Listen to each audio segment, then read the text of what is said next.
മൃതസഞ്ജീവനി 2012 കൊണ്ടുവന്നപ്പോൾ സംസ്ഥാനം ഇരു കൈയും നീട്ടി സ്വീകരിച്ചു. 2012 മുതൽ 2016 വരെ മരണാനന്തരം അവയവദാനം ചെയ്യുന്നവരുടെ കണക്ക് ഉയർന്നതായിരുന്നു. എന്നാൽ 2017ഓടെ അവയവദാനം ഗണ്യമായി കുറഞ്ഞു. 72 പേർ മരണാനന്തര അവയവദാനം നടത്തിയ കണക്കിൽ നിന്ന് 18 പേരിലേക്ക് പിന്നീടുള്ള വർഷം ചുരുങ്ങി. 2018 അവയവം ദാനം ചെയ്തത് 8 പേർ. 2019 മുതൽ 2025 വരെ എത്തി നിൽക്കുമ്പോഴും അവയവദാനത്തിന്റെ വളർച്ച കീഴ്പോട്ട്. ഇതുവരെ സംസ്ഥാനത്ത് നടന്നത് 389 മരണാനന്തര അവയവദാനം. ഇതിൽ 333 എണ്ണവും സ്വകാര്യ ആശുപത്രികൾ മുഖേന.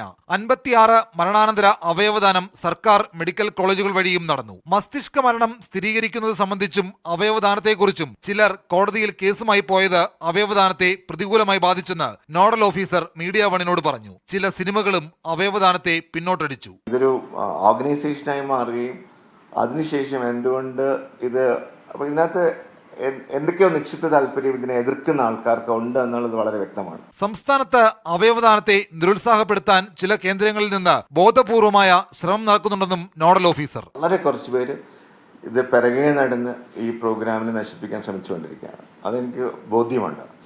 പക്ഷെ അത് എന്താണ് അതിൻ്റെ പിന്നിലുള്ള ഇൻറ്റൻഷൻ എനിക്കറിയത്തില്ല. പക്ഷേ ഡെഫിനറ്റായിട്ട് ഇവിടെ നടക്കുന്ന എല്ലാ ഡിസീസ് ഡോണർ ഓർഗൻ ഡൊണേഷൻ കഴിയുമ്പോഴും അവരുടെ വീടുകളിൽ പോയി സംസാരിക്കുക, അവർക്ക് ആശയക്കുഴപ്പം ഉണ്ടാക്കുക, ഇങ്ങനെയുള്ളൊരു പ്രക്രിയ നടന്നു വരികയാണ്.